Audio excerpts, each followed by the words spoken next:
Coba deh kita perhatikan reaksi masyarakat Kalimantan atas statementnya Edi Mulyadi. Reaksi itu mengagetkan saya. Saya sendiri kaget dengan reaksi yang menurut saya luar biasa itu.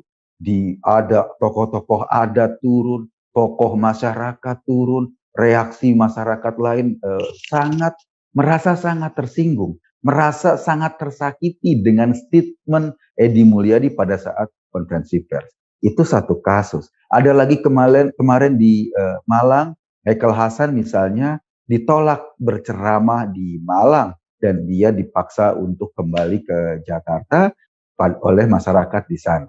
Pada kasus lain ada Basalamah, kalau nggak salah ditolak juga di Palu untuk mereka mau berceramah di Palu ditolak. Kemarin-kemarin juga ada beberapa penceramah-penceramah agama yang ditolak masyarakat setempat karena dianggap provokasinya atau ceramah-ceramahnya itu kemudian melahirkan konflik, melahirkan pergesekan di tengah masyarakat.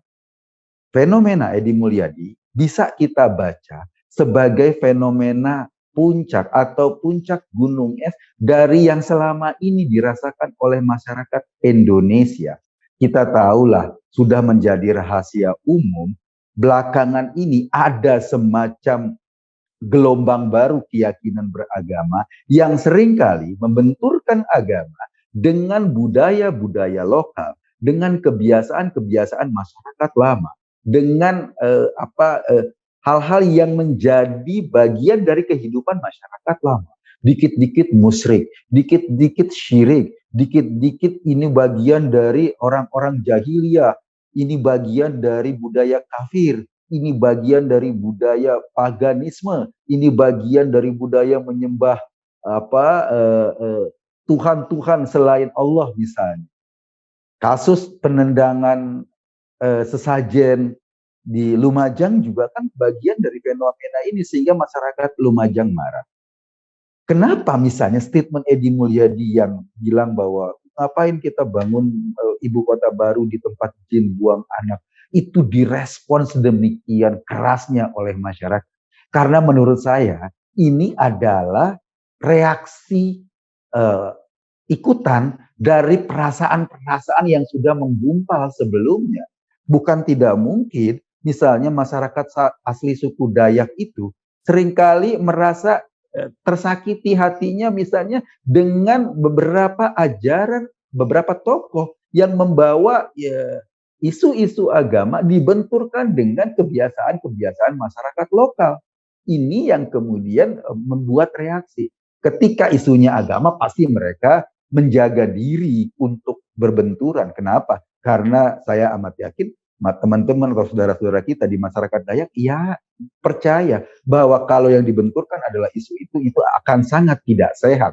Tetapi perasaan bahwa budayanya sering diintimidasi, kebiasaan-kebiasaannya sering dinyinyirin lah, dibilang bid'ah lah, dibilang ini kemudian terbawa oleh perasaan mereka. Dan ketika Edi Mulyadi ngomong tanpa memahami background dan perasaan masyarakat itu, akhirnya meledaklah. Dan kita kaget, kok dengan omongan tempat jin buang anak, kok reaksinya sampai sedahsyat itu?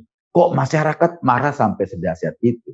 Barangkali Edi Mulyadi dipersepsikan oleh masyarakat sebagai bagian dari kelompok yang seringkali membenturkan atau membawa-bawa isu agama dibenturkan dengan kebiasaan masyarakat atau budaya masyarakat setempat. Sehingga seolah-olah Islam datang untuk menghancurkan atau untuk memberangus kebiasaan-kebiasaan masyarakat yang dalam tanda kutip mereka anggap tidak sesuai dengan ajaran Islam. Padahal nggak gitu juga kan fenomenanya. Buktinya apa? Buktinya Wali Songo dulu datang memperkenalkan agama Islam di Indonesia, bisa melakukan akulturasi di masyarakat. Islam sebagai sebuah ajaran dipadukan dengan kultur lokal dan pada akhirnya lahirlah sebuah bentuk keberagamaan yang bersesuaian dengan budaya-budaya lokal, yang bersesuaian dengan masyarakat lokal, yang pada akhirnya agama ini bisa diterima dengan baik. Belakangan memang datanglah yang disebut dengan pemikir-pemikir transnasional yang seolah-olah ingin melakukan purifikasi ajaran agama, seolah-olah ingin melakukan perbaikan atau lakukan pembersihan agama dari budaya syirik, kurafat, dan lain-lain. Dan kemudian mereka terjebak yang akhirnya mereka terjebak untuk menyerang budaya-budaya lokal yang ada. Kasus penendangan sesajen kemarin juga kita bisa baca dalam konteks ini. Itulah tokoh atau simbol bagaimana cara berpikir mereka. Seolah-olah ukuran mereka itu harus sama dengan semua pihak. Ada orang yang percaya masang sesajen. Ini seolah-olah, oh sesajen tuh nggak boleh, kemudian ditendang, diambur-amburin kayak gitu. Itu kan sangat menghina masyarakat lokal. Nah, fenomena pengusiran penceramah atau katakanlah penolakan penceramah, fenomena protes terhadap statementnya Edi Mulyadi, menurut saya bisa kita baca dalam konteks itu. Bahwa sebetulnya kita ini udah lama mendem kelakuan mereka itu. Orang bikin acara mau ibadah di gereja digeruduk, orang mau merayakan Natal digeruduk dulu ya. Bahkan orang pakai topi Santa di sweeping, seolah-olah ini mentang-mentang bahwa ajarannya adalah yang paling benar.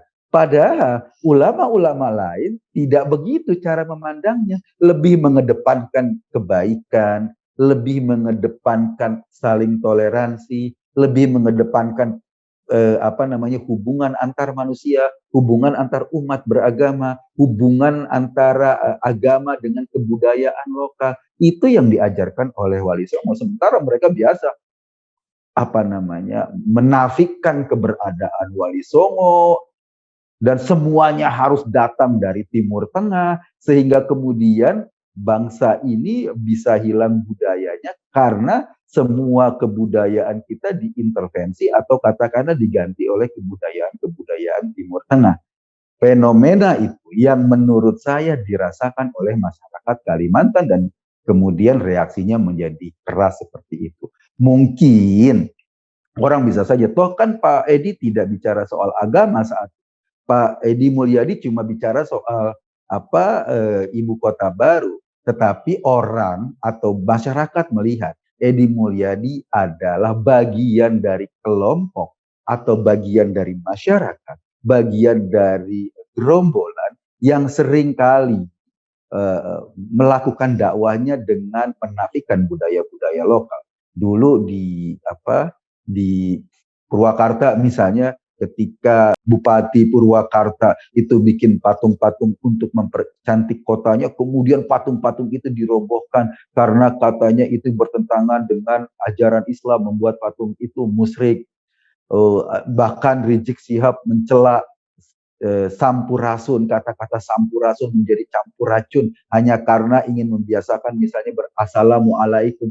Assalamualaikum ya enggak masalah, tapi jangan mencela sampurasun sebagai sapaan budaya masyarakat Sunda. Dan ini banyak lagi terjadi dan fenomena reaksi masyarakat yang pada akhirnya menolak secara terang-terangan penceramah agama yang seringkali dianggap membentur-benturkan antara keyakinan agama dengan kebudayaan masyarakat atau kebiasaan masyarakat, membentur-benturkan antara keyakinan agama dengan kecintaan pada bangsa. Ini yang membuat masyarakat akhirnya sadar. Mereka-mereka ini memang harus dijauhkan, harus diberi ruang yang sempit agar mereka tidak bisa mengembangkan pikiran-pikirannya. Kenapa? Kalau mereka mengembangkan pikiran-pikirannya, itu akan sangat berbahaya bagi masa depan Indonesia. Sebab, coba perhatikan, mereka-mereka yang sering membentur-benturkan agama dengan kebudayaan, mereka-mereka yang sering membenturkan agama dengan tafsir agama di pihak lain, mereka-mereka yang sering membenturkan agama dengan kecintaan pada negara ini, itulah sebetulnya yang menjadi cikal bakal perpecahan kita. Dan alhamdulillah sekarang masyarakat kita sadar orang-orang seperti ini harus sangat dibatasi ruang geraknya ketimbang mereka menyebarkan virus perpecahan di Indonesia. Sebab ini Indonesia kita, kitalah yang harus menjaganya. Terima kasih.